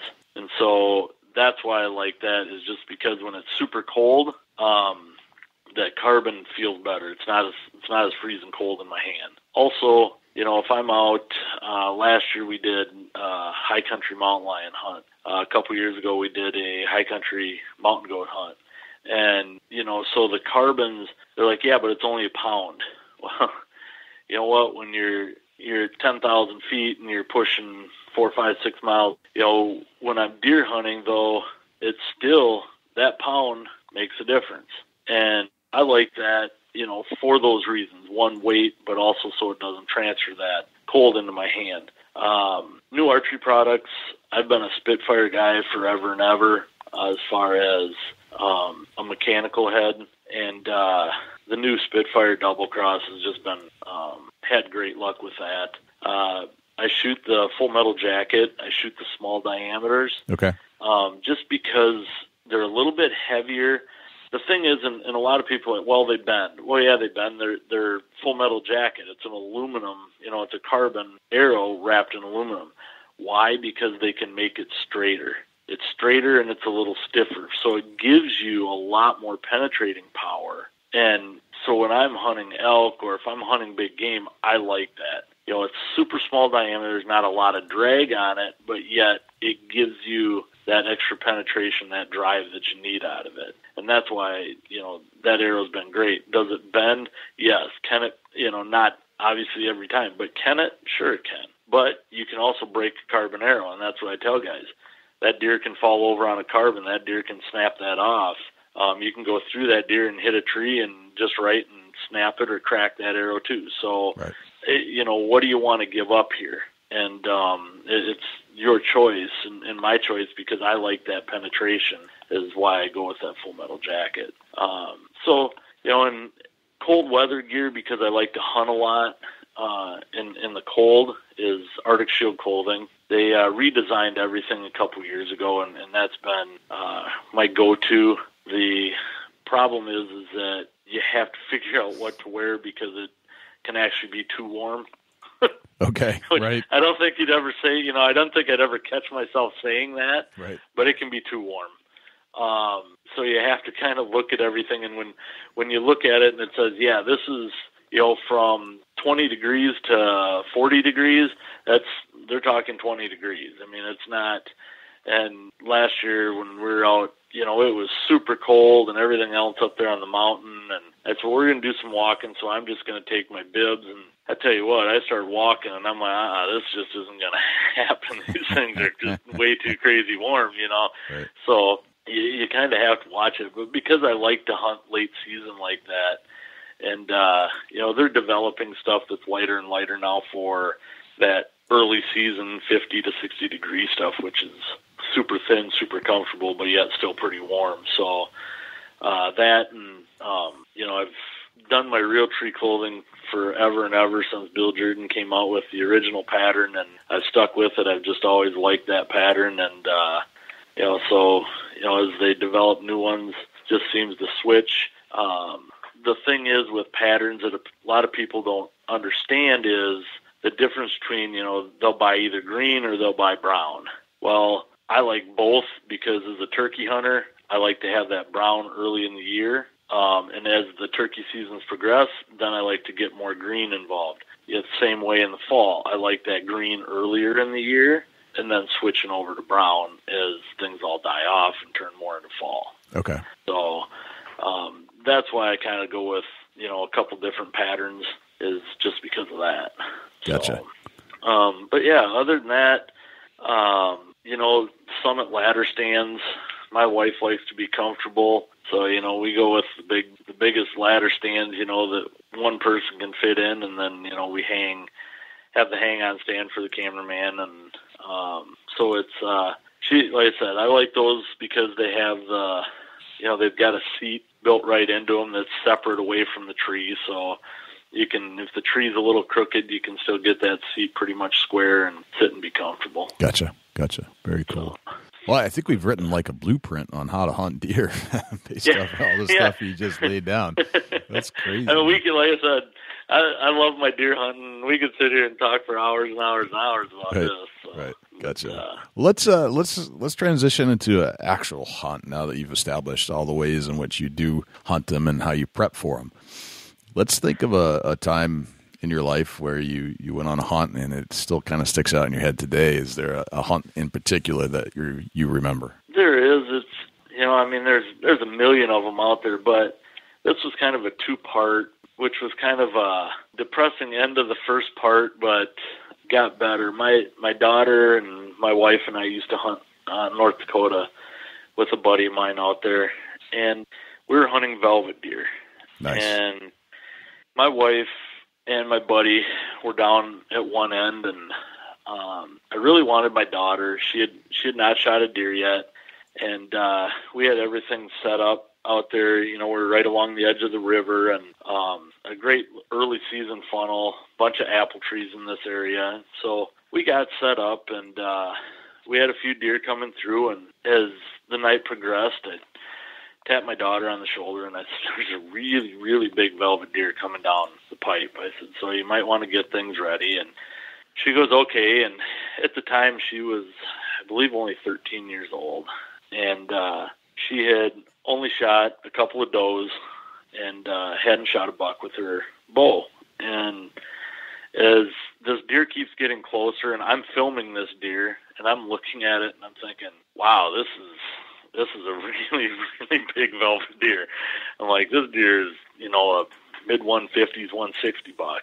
And she's going to get a crack at this thing if things keep, happening. And so this deer comes in and keeps, making his way slowly but surely, and finally gets there. And I'm filming, and I'm watching her. And she knew what to do. Even at 13 years old, or 14, she'd been around the woods enough with me over the years, and she started hunting with me. She couldn't hunt, but she started going with me when she was like 5, 6 years old and just sitting in a tree. So she knew what to do, and I was pretty confident in her. And so I'm kind of watching through the eyepiece and watching her at the same time, and the deer stops, and it stops like 18 yards, puts its leg forward, and I watch her go to full draw. And I'm thinking, okay, this is going to happen. The deer kind of stops, looks around. She squeezes the trigger, and I watch that arrow go. And it goes right, looks like money. Yep. And this deer spins around and takes off. And I am as excited as any dad in the world has ever been, because I'm thinking my daughter just killed 155-inch or better full velvet deer. Right. And just absolutely gorgeous. She's excited. I'm excited. So I kind of replay the video, and I'm like, you didn't get a lot of penetration, but it's right behind that shoulder, just as perfect as I think it can be. So I'm going to get your mom out of the tree stand. She's like, you're doing what? I'm like, I'm going to get mom and my buddy Eldon out of the tree stand. So I go over there, and I'm like, guys, Elena just shot a giant velvet deer. You guys need to get down. They're like, okay. Right. And so we go out, and we find some blood, and we start looking, and nothing. We can't find this deer. So we go back and watch footage, and we're like, I just don't know if she's got enough penetration. So the next morning we go out and we look. We look for hours, and blood dries up, find part of her arrow, and gone. Never see this deer again. Yep. So we're pretty depressed. My wife ends up shooting a pretty nice velvet deer, and we leave and come back to Wisconsin. And I never make it back to North Dakota that year. And so the following year, I'm talking to my buddy again, and I'm like, this year I think Dad and I are going to come out, but I can't make it out until the end of November. And he's, dude, you know what the weather's like out here along the river? And I'm like, yeah, I know. I said, we'll be good. And so I sent out some trail cameras, and he's like, I got this really good buck. He's about, a mile and a half, 2 miles down the river on some public land, off of the land that we usually hunt. And I said, if we can get in there, let's go. That's where he's hanging. So we go out and we hang some stands and get everything set. And mind you, this is an entire year, and while she shot hers, it would have been the first part of September. And so now this is an entire year, end of November, first part of December, we're out there. Gotcha. And so we see a couple bucks first night. The second night, I'm in this tree, and Eldon's with me. He's filming, and all of a sudden we're watching down along the creek bed, and it is so cold that we are literally watching the ice on the river that's off the creek bed freeze. And he's like, I don't know how much longer I can take this. And I said, does the camera even work? He wouldn't turn on, the camera wouldn't even turn on. Of course, right. That makes sense. And I'm like, okay, we're done. I said, we might as well just call it, because this is ridiculous. I said, we're bundled as bundled can be. And all of a sudden, we're kind of sitting there, and I look over, and I said, just wait. I said, there's deer coming down through here. And it snowed all morning and stuff, and pretty soon we see a few deer filtering through. And here's this buck we had on camera. And I'm like, here he comes. And he's like, all right. And he comes in, and I said, camera? He goes, it's not going to go. And I said, well, I'm going to shoot the deer anyway, because this is a big deer. And I I honestly turned my head and looked to the back as I draw my bow because I'm afraid that it's going to snap. It's that cold. And I draw this thing back, and wow, it didn't blow up. I'm good. Deer steps out. He's like 22 yards. I shoot this deer, and literally as this deer is running, you can watch the blood freezing. Really? He runs it's like freezing as it hits the snow. It's that cold. And this deer runs probably 35, 40 yards, stops, falls over dead. Wow. We look at each other and we're like, let's get out of here. So we back up, we bail the bottom of the tree. We get down there, and it is so cold trying to take our gloves and stuff off that basically I gut this deer, we tag this deer, we wrap what we can on this deer because we're so cold by that time that we can't drag it out. I'm like, I'm not dragging it, I'm not going anywhere because it is so cold. And we're like celebrating, it's great. We take off for our walk. And by the time we get to the truck, we're just freezing. My dad's sitting in the truck. I'm like, how long you been here? He goes, 2.5 hours. He says, I was in the tree for 45 minutes and done. He says, I couldn't do it. He said, I don't know how you guys did it. I said, well, we were leaving, and this deer came in, and I shot it, and blah, blah, blah. And turned on the car, and it was 22 below zero without a wind chill. Without the wind chill? And without the wind chill. Holy And smokes. So he looked on his weather app, and it was like 37 below wind chill. And I'm like, yeah, no wonder we're cold. This is stupid. I'll never do this again in my life. I'm like, we're idiots, this and that, but we're all still pretty excited about this deer. So the next morning, we go back out and grab this deer, do what we have to do for pictures, things like that, take it back to the shop.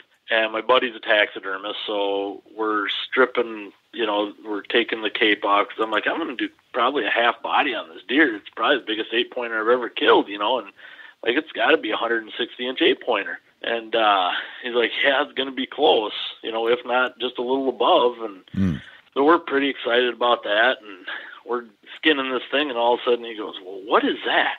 I said, what do you mean? He goes, feel this. And so I put my hand up inside the cavity of that deer again behind the shoulder, and there's this huge mass in there. Just like a big tumor almost. Really? He's like, well, we got to find out what this is. And I said, yeah. So we cut this thing open, and after we get the cape off stuff, so we're hacking away, and we cut this big mass out of there, cut it open, and here's my daughter's broadhead with 2.5 inches of her arrow inside this deer. And I'm looking at him, and I'm like, huh? He goes, no, that deer got killed last year during rifle season. I said, but I put their initials on the ferrules of all these broadheads. I said, we're going to find out real shortly. And once we started to unscrew it, sure enough, her initials were on that ferrule. Wow. And he's like, okay, that's probably the craziest thing I've ever seen. Well, as we started looking at this deer, it went in right behind the shoulder, but instead of dropping straight down when it string jumped her, it went to run forward, and that leg, she was so tight behind that shoulder that it actually pushed that arrow, and it looked like it was right. And as it went in, because it was slow enough, it snapped the arrow off and flipped that 2.5 inches of arrow around and laid on the inside of its body cavity instead of getting to the lungs or the heart. Huh. And flipped it up tight right against the inside of its rib cage and grew this huge mass all the way around that. That's broadhead. crazy. Wow. It was. I'd never seen anything, and if I went to seen it, and I went to had Eldon and a couple other guys in the shop when that happened, we probably all would have gone, yeah, right. You're full of it, man. And they would. I still have the broadhead. So when I mounted that deer, I actually took that broadhead and incorporated it into that mount. That's insane. And, There's no question. There's no question that had you told that story independent without a witness, you would have been accused of embellishing. There's no question about that. That's crazy. And it was, it was the craziest thing because, like I said, it was literally a mile or farther from where she had shot that a year and 2 months or a year and 3 months prior to me even going back. Right. And shooting that deer, and then to shoot the exact same deer and still have that much of the broadhead in it, and an arrow. It was crazy. And so that was pretty neat. So that was that hunt just because there were so many downs right away, and then to actually end up with that same deer and bring it home, in the family. And so it's kind of funny because she, when we got the mount back, she comes back and she says, "So my deer looks pretty good, doesn't it, Dad?" I said, yeah. I said, this is kind of a twofer deer here, honey. So it was just kind of neat. And again, that's why that hunt sticks out. I've got a million of them, but that one really kind of sticks out, that how you can shoot a mature deer like that and then a year later go back and it's still alive and have the circumstances that were there happen. So that was kind of neat. That is fantastic. What a great story, man. That is a memorable deer story. Holy smokes. That's awesome, man. Very cool. Well, let's jump into the 10 rapid fire questions here. All right. I didn't prep you for these, so don't be nervous. No problem. They're just off the cuff. All right. What's your number one hunting tip of all time? Ooh, make sure your broadhead, as far as archery hunting, make sure your broadheads are sharp. Working with a broadhead company for years, if they are not super sharp, we used to do what's called a rubber band test. Okay. If they wouldn't cut a rubber band, when you run that over, you'll see them roll. That rubber band is like arteries. Yep. The sharper that broadhead, the better the blood trail. The better that will, it'll cut, it'll make more damage. So it's not necessarily how big it is. Obviously, the bigger the broadhead and the sharper, the more damage it will do. But a dull broadhead will not create the same blood trails and the same hemorrhage that a sharp one will. So always make sure your broadheads are very sharp. Gotcha. Very good. Excellent. All right. Number 2. We all have these items that we feel like we need to hunt with. Maybe they're good luck charms. Maybe they're an actual item that you feel like you need to have with you at all times to be successful. And it drives us crazy if we leave it at home or in the truck. What's that one thing for you? Well, years ago, I really didn't have that one thing. However, now, my wife and I do a lot of work with special needs hunters and handicapped hunters. Mm-hmm. And years ago, we met a little gentleman by the name of Drake Taylor. Okay. And Drake Taylor, we hunted for a couple years with Drake, and he passed away. And when he passed away, he used to make jewelry. And I have one of the last necklaces that he ever made himself. Okay. That he made for me. And now I do not go hunting in a blind or anywhere else without that part of his necklace.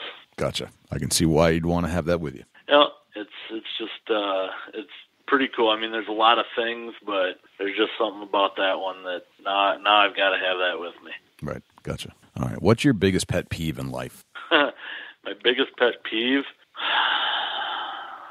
Well, there's a lot of them. Poachers drive me crazy. Liars drive me crazy. I guess, that's probably one of the toughest questions ever. It's my biggest pet peeve.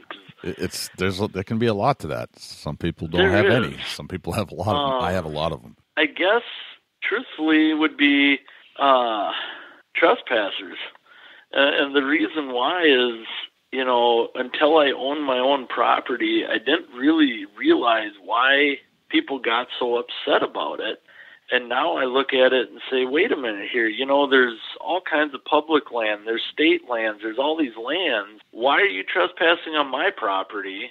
Call and ask permission. More than likely I'm going to say no. But, even to come get a deer, I'm going to say yes. If you shot a deer and it's gone on my property, I'm not going to deny you of that. Right. But we pay, so granted, they may not be able to afford land, but that's what they have public lands for, and that's why you ask other people for permission. They look at when you do certain things and grow deer or try to grow big deer, people trespass to get in there to shoot them and do things. And it's like, wait a minute, you don't understand how much money that land costs, the taxes, the hours TSI work, the money into chainsaws, the money into food plots, the money into... So you're spending all this. So I guess people that are trespassing to do that really burns me. Right. Because the landowner has put so much time and dedication and devoted so much into that stay off. Either ask or stay off. Right. And a lot of them are afraid that you're going to say no, so they just go in there anyway. Gotcha. Well, then they get mad when they get a ticket for trespass. That makes sense. There's a lot of energy and money and time and effort spent into all this development. And, right. And if they want to do that, they need to go find a place to do that too. Right. And there's a lot of places to do it. There's a lot of public. There's a lot of, there's a lot of places to hunt, and there's a lot of people that will let you still hunt. It's just a matter of asking. Right. Exactly. So, all right. Yep. Very good. All right. Number 4. How old are you today? 47. 47 years old. What would you tell the 27-year-old Art Helin, knowing what you know today? I guess at 27, I would have been a little more focused on family and what to do, with family. At that point in time of my life, we were working with Ralph and Vicky with the TV show, doing seminars, doing a lot of things. And I remember there was times when I wouldn't even see the inside of my house for, a month. Right. And, so today looking at it, some advice that I try to give not only myself, but other people that are younger is, guys and girls, number one, family, your kids grow up very fast. You have time. Make time for your career, but make more time for your family because you only have one of them. Right. And I guess that's what I would have told myself is you can continue to grow your career, but you can't get those times back that I missed with my kids, the birthdays, the anniversaries, the soccer games, the different things. It's find time to do that because careers come and go. Your family is all you really have. Right. And at the end. Right. So, focus more on that and, make your living and do your thing, but try to be the best parent and the best adult that you can be as you move forward through that age. That's probably what I tell myself. Yep. Yeah. I so agree with that. Art, that is one thing that kind of came through to me about 10 years ago, and it's been the most rewarding development and viewpoint in my life that I think I've ever had. Yeah. Yep. All right. Let's see. Number 5. You're at a hunting convention somewhere in the world, and a stranger comes up to you and they ask you what you do for a living. What would you tell them? Ooh. I would say I work in the outdoor industry, outdoor hunting industry. One of the biggest mistakes, and I don't really want to say mistakes, but I'm trying to think of the word here, misunderstandings, is people think that, they see someone on TV or they see me traveling around doing seminars all the time, talking about hunting or on podcasts or doing things that all we do is hunt for a living.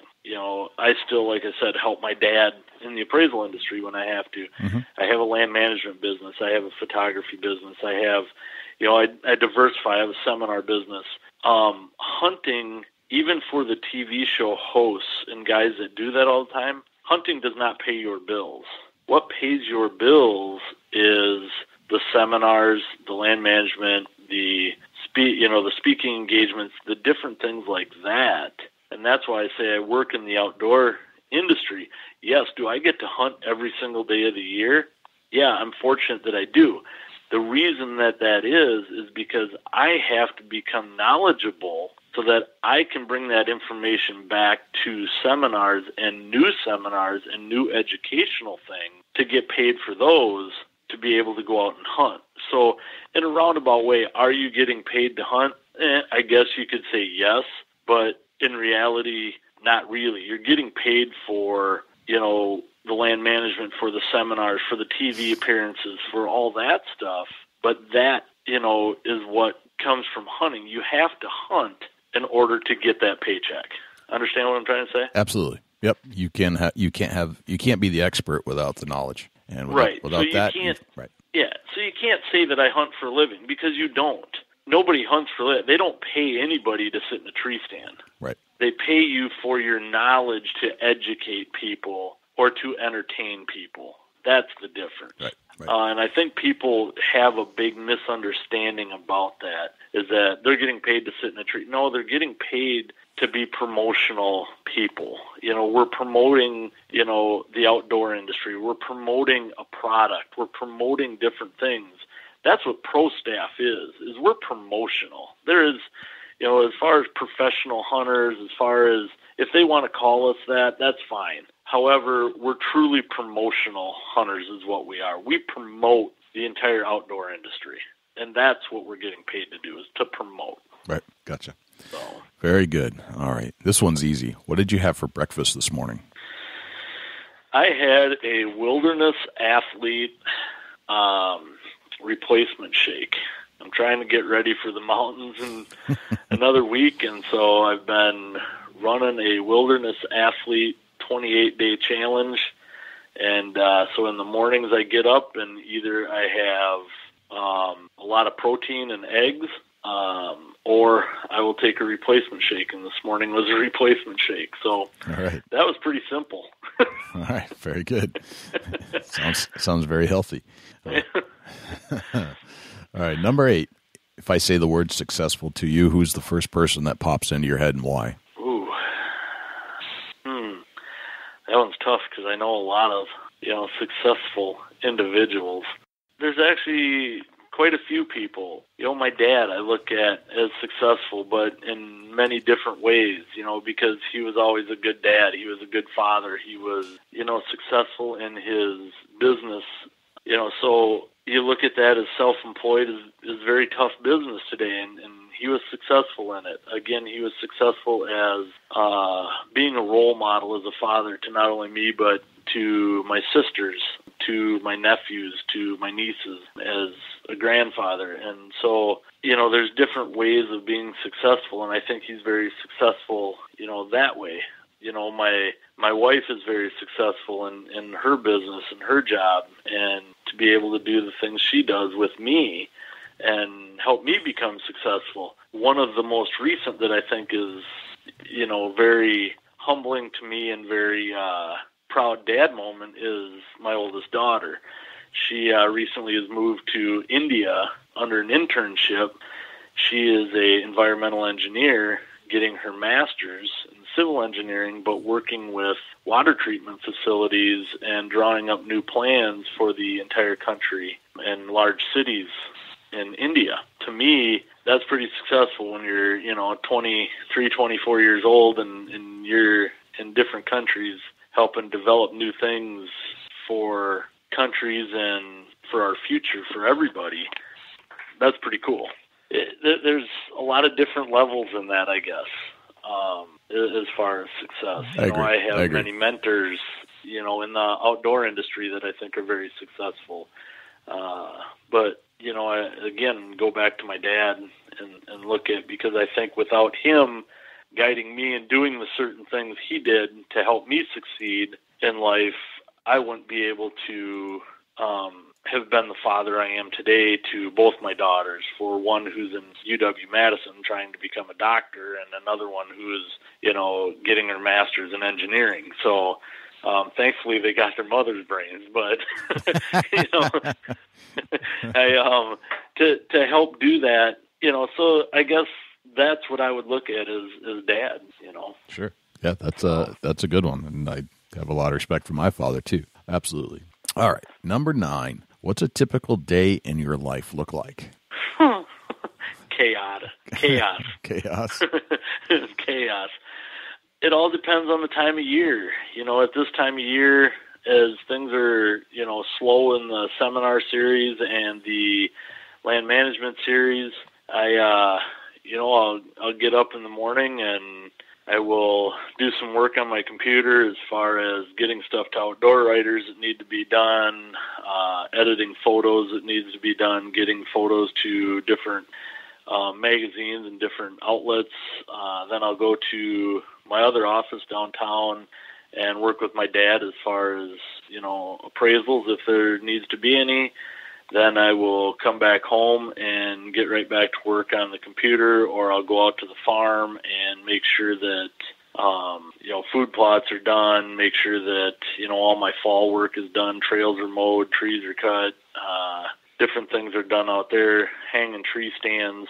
And then, usually in the evening I'll come home and, have my supper, and then I'll go for a walk somewhere with my wife, and we'll talk about different things of the day. I'll come back home, and usually I'll either go back to work on the computer or do some things, or, sometimes I'll go down and we'll just have some downtime and watch, CSI or Criminal Minds or something on TV and kind of veg for a little while. And Gotcha. That's usually what the day is. Okay. All right. Very good. All right. I'll swing right into number 10. What's a typical deer hunting day in your life look like? A typical deer hunting day?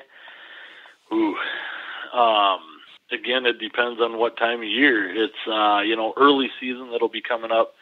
I'm not one to push early morning hunts right away in the beginning of the year, especially when I'm trying to hunt 5 and 6 year old deer, because I don't like to, if something goes wrong on those first couple days in the mornings, and I blow them out of those areas, that's not a good deal. Right. Not that early in the year. So My typical is I'll scout from a distance in the mornings on early season, get in there, hunt the afternoons, and start doing that every day and changing things up. And as the season progresses, my depends on if I have my handicapped hunters in or my special needs hunters in, because if they're in, my day starts an hour to an hour and a half earlier than normal, just trying to get them ready and them into tree stands. Once I get them situated, then I have to go back and reorganize myself and then get to my own stands and hunt. And when that time of year comes, that's my typical day is I'll get up, sometimes at 3 o'clock, 3:30 in the morning, so I can have them out, and then I can get in my stand, and we will usually sit all morning until late morning on the earlier seasons, and then I will get them, and then we'll get back in, take a little break and get back in the afternoon. Once I get to that mid-October, typical day is sun up to sundown. Whether I'm moving to a funnel in the middle of the day or not, but it's a sun up to sundown hunt, and right back at it the next day. Gotcha. And, they can be long, grueling days, but that's, if I want to learn things and educate people, that's what you got to do. And some people say, man, I'd love to be able to do that. And then they go and they do it for 3-4 days straight, and they go, I don't know how you do this every year. Right. Right. And I'm like, yeah, let me tell you, I got my days. So, but no, that's typical day as far as deer hunting goes. Just getting all the equipment ready, and the other thing right now is trying to get at least an hour worth of shooting in a day. Gotcha. So very cool. Art, I got to tell you, this has been awesome. We've been talking about a lot of different aspects, and I literally, as I said earlier, I think this is a blueprint for a lot of people on how to do things. Thank you. Where can we find more information? Let's pretend like we didn't cover enough material here today, and if people still had questions, where would they go to find more information out about you? Well, hopefully back on your show again someday. But right. No, it's my website would be www.arthelinoutdoors.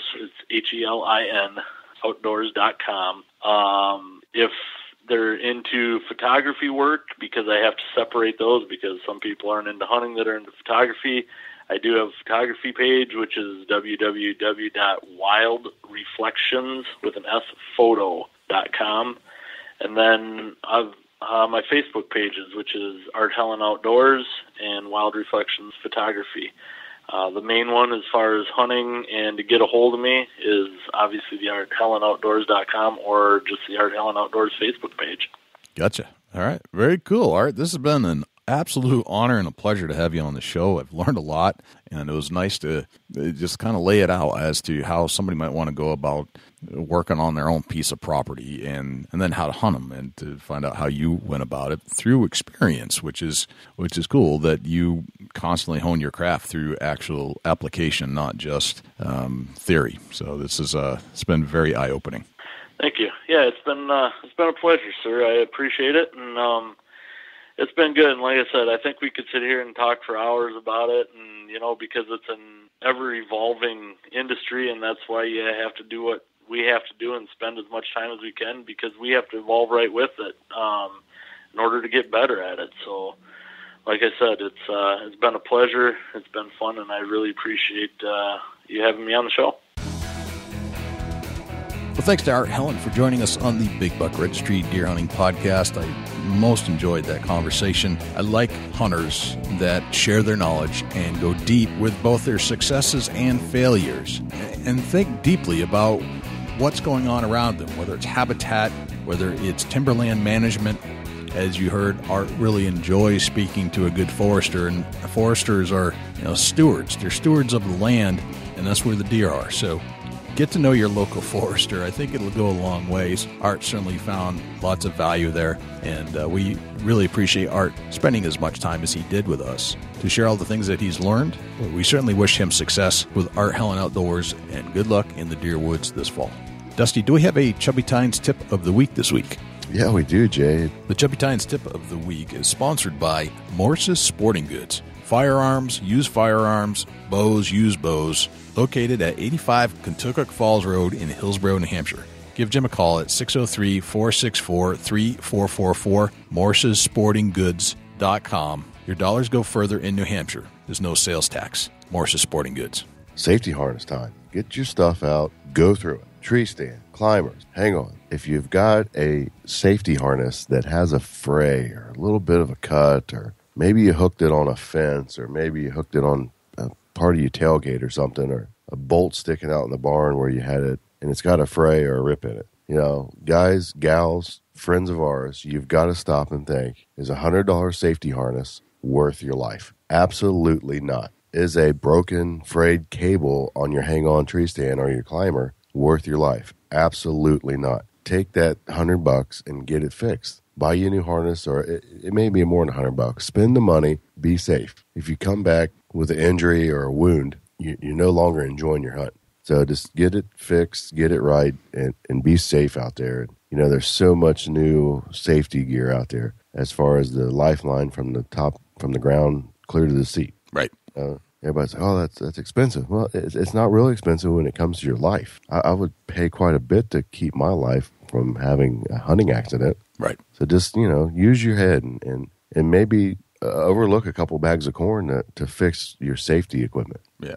I think more hunters get hurt every year falling out of a tree stand because they didn't have the proper safety equipment than they do in any other facet of hunting. Right. Just, it's just a simple visual, hands-on look at everything. Put your harness on, look it over, lay it out on the garage floor, out in the grass, or in your living room, wherever, your basement, and look it over. You don't pull a bow back with a half-frayed cable in your face. Why would you hang yourself up in a tree with a frayed safety harness? Exactly. You just don't do it. You get it fixed, or get a new one, and make it right. And I'm telling you, there's all kinds of Facebook groups out there. I'm going to say something here. Get on Facebook, find a hunting group, and post on there. If you're low on funds, post on there that you need a safety harness. Other hunters will postage you a safety harness that they got laying around, a good one. Right. Hunters take care of hunters. There's people out there that'll help you. Get on these groups on Facebook, and find somebody that's got an extra safety harness that maybe been sitting on the shelf for 2 years that they've never worn or opened a package of, and they'll ship it to you. No problem at all. Everybody's happy to help out when it comes to safety. So just, use your head and don't get all excited about going hunting the next morning and you got a bad safety harness. It's not worth it. That deer will be there the next day. Take time and get your safety equipment right, or man, it's not worth going to the woods. That's something that me and Jay, or Jay and myself, cannot stress enough about being safe in the woods. Right. We want to hear your story, not a horror story that you fell and broke your neck or your back or your legs or your arms, or we see it every year. Why should this be happening? You gotta wear some kind of safety gear. Exactly. Yeah, we spent. That was one of the efforts that we focused on when I hunted in Ohio with you, is we made sure we had our safety harness. It's a little awkward, and it certainly bulks up your gear, but it was absolutely essential. Yeah, you got to have it. And a lot of guys go on these hang-ons, and they're leaving the hang-on out in the woods for all summer, and the weather just eats the cables out of them. Well, what was really good last year could be really weak this year. So take that in consideration. You got to check your gear. Yeah. Just because you think it's good doesn't always mean that it's safe. Exactly. So And I would guess that if you needed some stuff, Morse's Sporting Goods would be carrying that over at their place.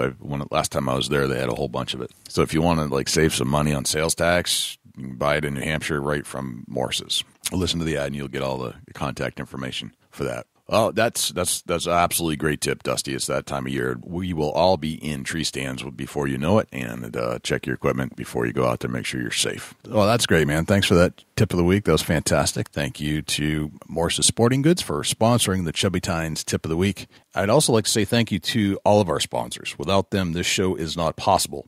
And specifically, I'd like to say thank you to Advanced Takedown Tree Stands, Covert Scouting Cameras, the Horny Buck Seed Company, and once again, Morse's Sporting Goods. I truly believe in each and every product that we're advertising on this show. We've tried them all. We've been to the stores. Each and every one are absolutely high quality, high grade products. And if you're shopping for any one of these types of items, please give our sponsors a shot first. Dusty, where can we find you when you're not hanging out here in the studios with me?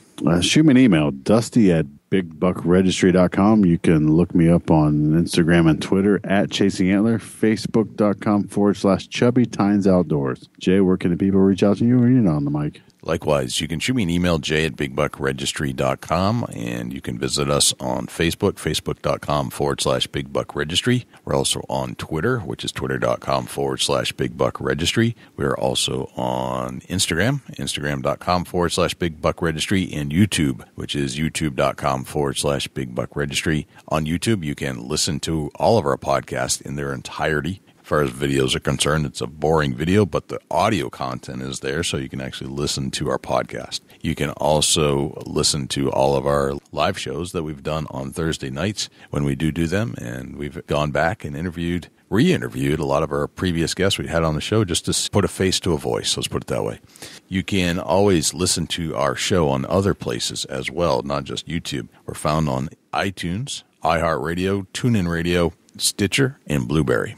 And if you would like to submit a buck to our page for consideration and be featured on our page in front of 250,000 diehard deer hunting fans, all you have to do is go to bigbuckregistry.com/mybuck, and all of the instructions will be right there. I think that's pretty much everywhere we're at. I think that's a wrap, Dusty. That's a whole lot of big buck, Jay. Sure is. I'm Jay Scott. I'm Dusty Phillips. And this is the Big Buck Registry's Deer Hunting Podcast. We'll see you next week. Can't wait.